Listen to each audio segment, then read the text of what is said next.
Hello students, आज हम लोग फिर डिटर्मिनेंट के कुछ और अच्छे क्वेश्चनों के साथ एक दूसरे के साथ कनेक्ट होते हैं। आपको एक बात हम बताना चाहते हैं। क्या आपको हम ये बताना चाह रहे हैं कि आप लोगों को हमने जो डिटर्मिनेंट के क्वेश्चन बताए हैं, एनसीईआरटी के हमने लास्ट एक्सरसाइज के सारे इंपॉर्टेंट क्वेश्चन बताए हैं। इसके बाद कुछ बच्चों ने हमारे पास कमेंट और उसके थ्रू एक क्वेश्चन भेजा कि सर ये क्वेश्चन ज़रा बता दीजिए। उसके बाद फिर कुछ बच्चों का रिक्वेस्ट आया कि सर ऐसा करिए कि मिसलिनियस के कुछ अच्छे क्वेश्चनों को बता दीजिए। तो आज हम आपको एनसीईआरटी के मिसलिनियस क्वेश्चनों का एक और वीडियो बनाते हैं जो आपके नॉलेज को और ज़्यादा इम्प्रूव करेगा। और निश्चित रूप से अगर आप इसको लगाएंगे तो आपका कॉन्फिडेंस और एक्यूरेसी दोनों इम्प्रूव होगी। तो आइए इस क्वेश्चन को हम लोग देखते हैं। यहाँ पर एक क्वेश्चन है, if L I M I N I is equal to 1 2 3 denote the direction cosine of 3 mutually perpendicular vectors. क्या है? 3 म्यूचुअली परपेंडिकुलर वेक्टर्स। देखना बेटा, एक वर्ड है 3 mutually perpendicular vector. What is the meaning of 3 mutually perpendicular vector? Meaning of 3 mutually perpendicular, 2 mutually perpendicular vector means this vector perpendicular to this one, इस one perpendicular to that. तो अगर ये दो vector perpendicular हैं and if third vector is like that, then we say that line L1, L2, L3, capital L1, capital L2 and capital L3 are perpendicular to each other. First perpendicular to second, second perpendicular to third and third perpendicular to first. That's why they are called mutually perpendicular vector. Mutually perpendicular vector का मतलब क्या होता है ये आपको समझ में आ गया। अब अगर mutually perpendicular 3 वेक्टर अगर हैं और पहले लाइन का जरा ध्यान देना बेटा, फर्स्ट लाइन का अगर डायरेक्शन कोसाइन, कौन सा चीज? Direction cosine. ये क्या चीज है? Direction cosine. अगर डायरेक्शन कोसाइन हम लोग के पास है L1 M1 N1 और दूसरी लाइन का डायरेक्शन कोसाइन कितना है? L2 M2 और N2। थर्ड लाइन जो है इसका डायरेक्शन कोसाइन हम लोग के पास क्या है?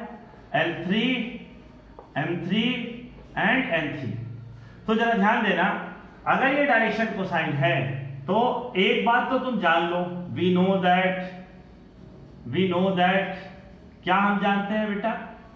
L1 square M1 square plus N1 square is equal to 1, L2 square plus M2 square plus N2 square is also 1, L3 square plus M3 square plus N3 square is also equal to 1 if L1 perpendicular to L2। अगर L1 L2 पे perpendicular है तो L1 M1 L1 L2 plus M1 M2 plus N1 N2 is equal to 0। और अगर L2 L3 पे perpendicular है तो आप क्या कहोगे? L2 L3 plus M2 M3 plus N2 N3 is equal to 0। और अगर L1 L3 पे परपेंडिकुलर है तो क्या होगा बेटा? L1 L3 plus M1 M3 plus N1 N3 is equal to 0।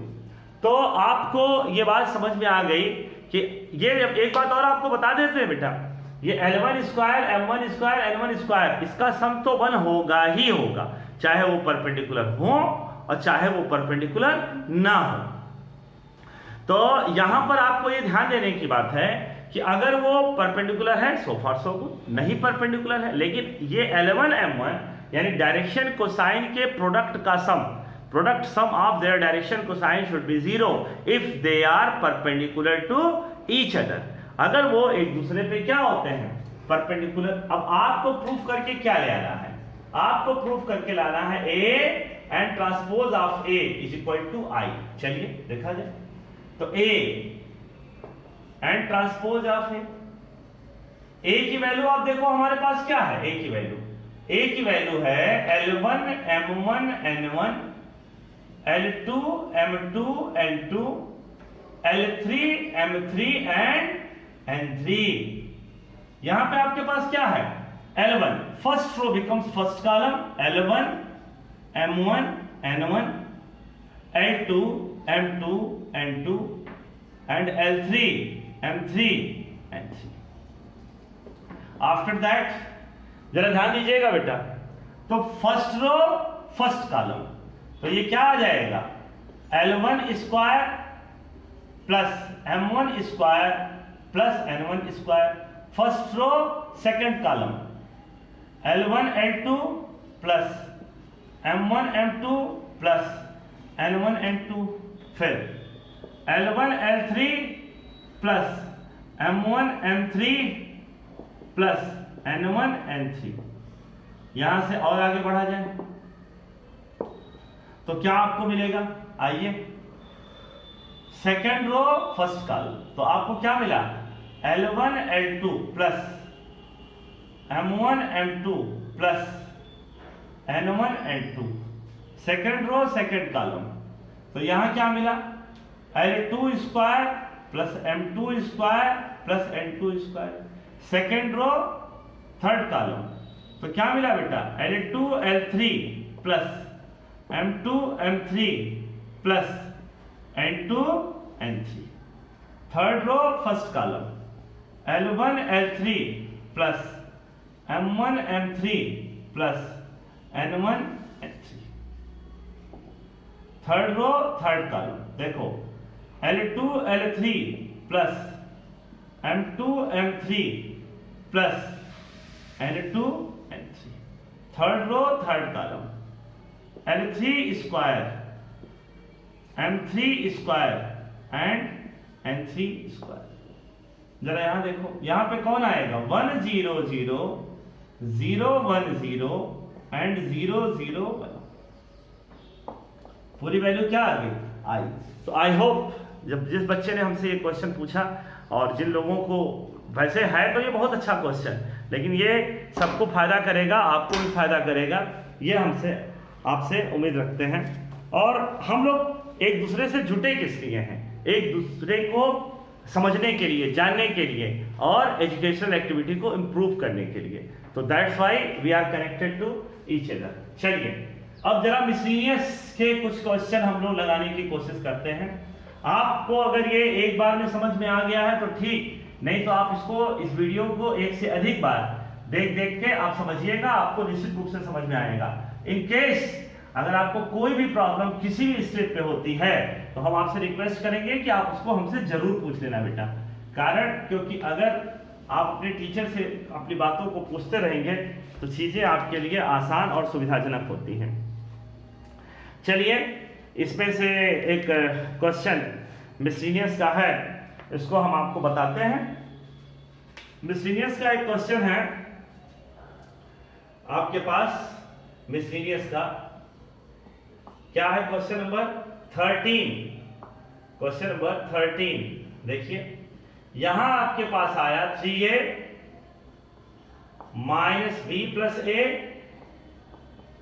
Minus c plus a, यहां आपके पास क्या आया minus a plus b 3b and minus c plus b, minus a plus c minus b plus c और यहां पे 3c। यहां पे कितना आ गया बेटा 3 in bracket a plus b plus c in bracket ab plus bc and plus ca। तो left hand side देखो भाई, यहां आपके पास आया था 3a माइनस, ऐसा करते हैं कि थोड़ा स्टेप को बचाने के लिए बेटा हम इसी को लेफ्ट हैंड साइड ले लेते हैं, क्योंकि नेक्स्ट स्टेप में तब हम ऑपरेशनल एक्टिविटी करेंगे। ठीक है, यह आपका वो चीज है जो आपको प्रूव करके ले आना है। तो यहां पे जब हम ऑपरेशनल एक्टिविटी करेंगे बेटा, तो देखिए हम लोग के पास क्या निकल के आएगा, ध्यान से आप देखिए और समझने की कोशिश करिएगा। हम यहाँ पे ये जो R1 है, इस R1 में ये सॉरी C1 है, इस C1 में हम इस C2 और C3 को ऐड करते हैं, तो 3a माइनस a, तो 3a माइनस 2a, तो a plus b plus c। यहां पे आप देखिए माइनस, तो यहां भी कितना आएगा, यहां देखिए हम क्या कर रहे हैं, फिर से सुनिएगा, C1 affected by C1 plus C2 plus C3, मतलब C1 में इस C2 और C3 का सम करके इसके साथ ऐड करेंगे, तो A plus B plus C, A plus B plus C here minus A plus B minus A plus C, 3B minus B plus C minus C plus B 3C।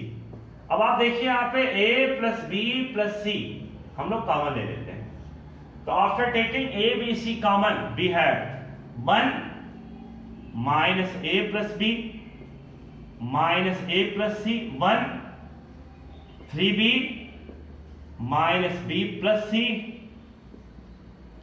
1 minus C plus B and 3C। यहां पे देखिए A plus B plus C 1 1 1। ये आप R1 जो देख रहे हो, इस R1 में R2 affected by R2 minus R1, ये R1 है, एंड R2 पे इसका सब्ट्रैक्शन, तो 1 माइनस 1 तो ये 0, और minus A plus B minus A plus C, 3B minus B तो 2B प्लस A, यहां पे प्लस A माइनस C तो ये A minus B, and R3 also affected by R3 minus R1। क्यों? क्योंकि आपको हमने बहुत बार कहा है कि हम लोग एक किसी रो या कॉलम में 2 जीरोस पाएंगे, और 1 1 1 आने के बाद तो खुशी का ठिकाना नहीं होना चाहिए हमको और आपको। कैसे?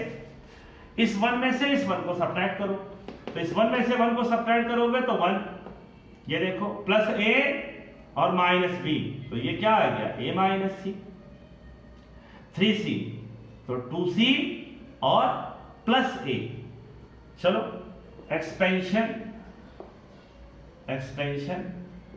ऑफ C1, देखो बेटा A plus B plus C, देखो A plus B plus C, देखना इसका हम एक्सपेंशन करने जा रहे, तो ये दोनों जीरो जो है, तो यहां से इसको जब मल्टीप्लाई करेंगे तो इसका इसमें मल्टीप्लिकेशन होगा, तो 2B तो 4BC, 2B का इसमें 2AB, फिर इसका इसमें 2CA प्लस A स्क्वायर, यहां पे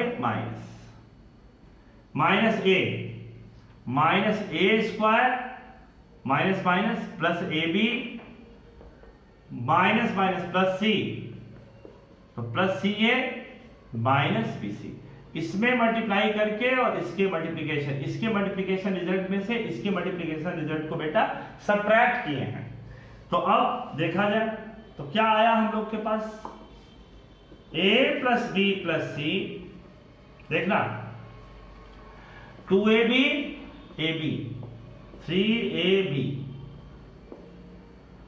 BC 4BC minus BC 3BC, फिर देखो 2CA और ये प्लस CA, तो कितना आ गया 3CA, 3 को इसमें से कॉमन ले लिया जाए, तो यहां क्या बचेगा AB plus BC plus CA, और यही हम लोग का क्या है बेटा प्रूफ। आ गया ये आपको समझ में? तो अच्छी बात है, बहुत अच्छी बात है। तो चलिए हम लोग कुछ मिसलिनियस के कुछ और एनसीईआरटी मिसलिनियस के कुछ और अच्छे क्वेश्चंस लगाए जाए, तो इसको भी लगा लिया जाए। आपको अगर कहीं कोई दिक्कत हो तो फिर वही एक ही बात कि आप हमसे जरूर पूछिएगा, कमेंट बॉक्स में अपने व्यूज को आप जरूर दीजिएगा, और अगर आपको ये वीडियो और ये चैनल आपको अच्छा लगता है तो आप इसको सब्सक्राइब और लाइक भी जरूर कीजिएगा। आइए देखते हैं, यहां पे एक क्वेश्चन है हम लोग के पास 14, ये भी मिसलिनियस का ही क्वेश्चन है। देखो बेटा 1 2 3 1 plus P 3P 3 plus 2P 6 plus 3P 1 plus P plus Q, फिर 4 plus 3P plus 2Q 10 plus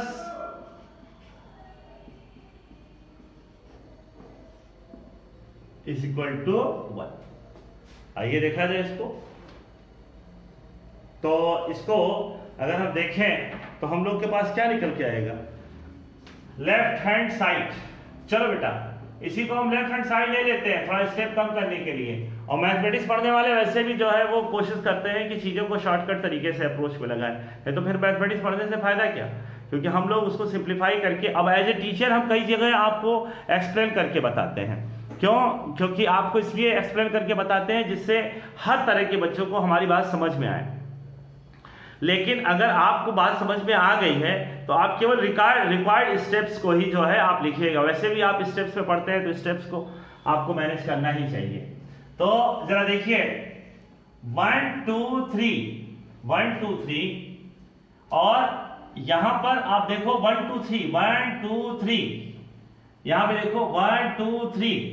तो देखो यहां पे हम क्या करने जा रहे हैं बेटा, यहां पे ये करने जा रहे हैं कि C2 affected by C2 minus PC1, तो 1 plus P, 3 plus 2P, 6 plus 3P, सब में हम P से मल्टीप्लाई करेंगे तो minus P, minus 2P and minus 3P।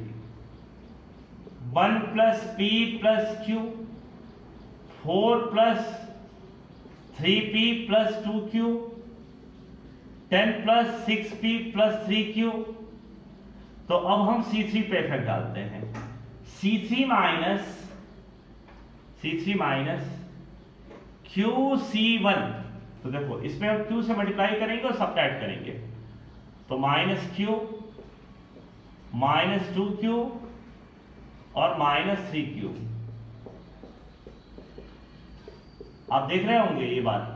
तो आपके पास बचता कौन है, 1 2 3 1 3 6 और यहां से 1 plus P, 4 plus 3P and 10 plus 6P।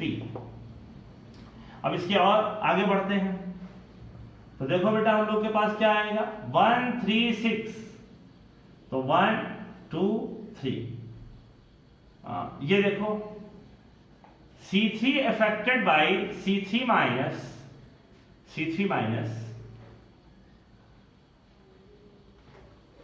PC2, तो 1 3 6। इसमें हम जब P से मल्टीप्लाई करेंगे तो ये P होगा, सब्ट्रैक्ट होगा तो क्या बचेगा 1, 3P सब्ट्रैक्ट होगा तो क्या बचेगा 4, 6P सब्ट्रैक्ट होगा तो क्या बचेगा 10। तो अब 1 1 1 आ गया तो 1 2 3, 1 minus 1 0, 3 minus 2 1, 6 minus 3 3, 1 minus 1 0, 4 minus 2 2 and 10 minus 3 7। आते हैं क्या किया है इसमें हमने लिख दिया बेटा C2 minus C1 and C3 affected by C3 minus C1। Expansion of R1 तो 1 into इसका इसमें प्रोडक्ट, इसका इसमें, इसके प्रोडक्ट में से इसके प्रोडक्ट को सब्ट्रैक्ट करो। तो यहां पे आपने क्या किया expansion of R1, expansion of R1। तो आपको ये बात भी समझ में आ गई होगी। अब आप सीधे अगर इस वीडियो को देखेंगे तो आपको प्रॉब्लम होगी। अगर आपको पूरी बात समझनी है तो आपको हमारे वीडियो को स्टार्टिंग से देखना पड़ेगा 1 by 1। जैसे हमने लेक्चर 1, लेक्चर 2, लेक्चर 3, लेक्चर 5 दिया है, अगर आप उसको पूरी बात को समझेंगे तो आपको कहीं प्रॉब्लम नहीं आएगी। तो आइए इसके बाद हम लोग इसमें और आगे बढ़ते हैं अपने नेक्स्ट क्वेश्चन की तरफ। तो बेटा जब नेक्स्ट क्वेश्चन की तरफ हम लोग आएंगे तो देखो हम लोग के पास क्या निकल के आएगा। एक और क्वेश्चन हम लोग लगाते हैं, चलिए एक और क्वेश्चन लगाया जाए। देखिए एक और क्वेश्चन पे अगर हम जाएं तो हमारे पास यहां पर एक क्वेश्चन, चलिए एक और अच्छा क्वेश्चन हम लोग को मिल रहा है। देखिए इसी का क्वेश्चन नंबर 17 देखना बेटा, कहा है इफ ये देखिए 17, question number 17, if ABC are in AP, then then determinant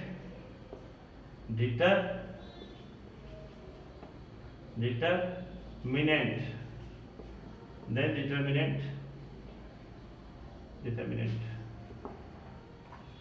x plus 2 x plus 3 x plus 2a x plus 3 x plus 4 और x plus 2b